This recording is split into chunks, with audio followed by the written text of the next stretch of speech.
Bumili nga ako mare ng mga dress na pangkabugan. Alam niyo naman na mahilig akong maglaro ng sarap-sarapan. Ring at unang sukat ko pa lang talaga namang pangmadiinan. Shoot mare, hanggang tiyan pala ang hiwa. Palara na lang ang kulang at mukha na akong irerelyenong bangus. Wala naman akong lakad pero mahilig akong bumili ng dress. Ewan ko ba mare, inuman lang naman ang madalas na puntahan ko. Hindi ko naman mapagsusuot to dahil baka matapok na lang ako. Wala ka na nga ekang ambag, nakapadress ka pa. Minsan na nga lang maglabas ng 20, labag pa sa loob. Ganun talaga mare, ganda lang ang ambag. Maganda nga tong nabili ko pero hindi ka pwedeng maggagalaw. Konting gaslaw mo lang malalathala na yung 2 Dragon Ball Z.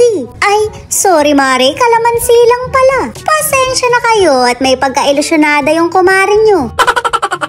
Hanggang tiyan nga ang hiwa kaya mukha akong relyenong bangus. Shoot mare, baka kabod na lang akong palamanan. Maloloka na lang talaga ako pagka binalot ako sa palara at sinalang sa ihawan. Ayan eka, at yan ka magsarap-sarapan sa baga.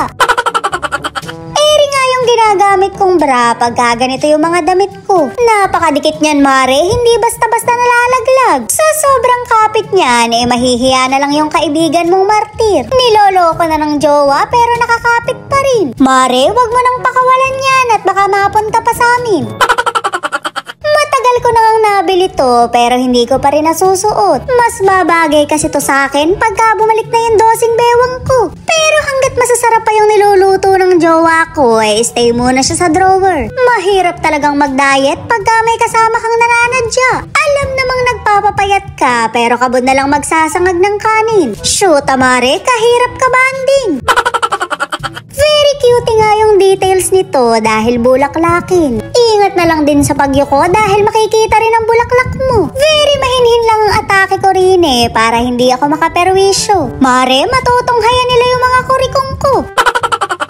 Ito naman yung dress na isa sa mga paborito ko. Makapit kasi mare kahit wala naman akong pagkakapitan. Pwede mo ring itago yung kalamansi mo para hindi masyadong hubadera. Kabogera ka talaga dito dahil hapit na hapit ang tela. Shape ng katawan ko lang ang panlaban ko bukod sa malapad na balikat ko. Kaso mare, sa sobrang haba hindi ko malulusong sa baha.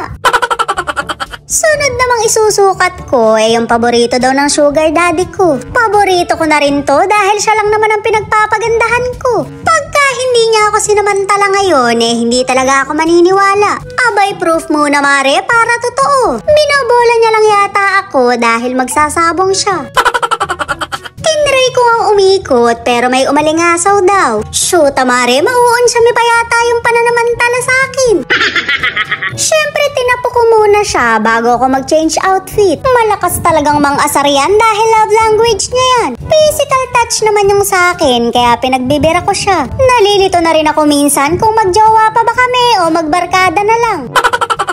Pero ngayon ko mapapatunayan yan dahil dito sa dress na binili ko. Tanghaling tapat pa lang mare pero isusuot ko na yung pantulog ko. Hindi ko na isusukat sa inyo dahil para sa mata niya lang to. Diyan na kayo mare at mag-a-acrobatics pa ako.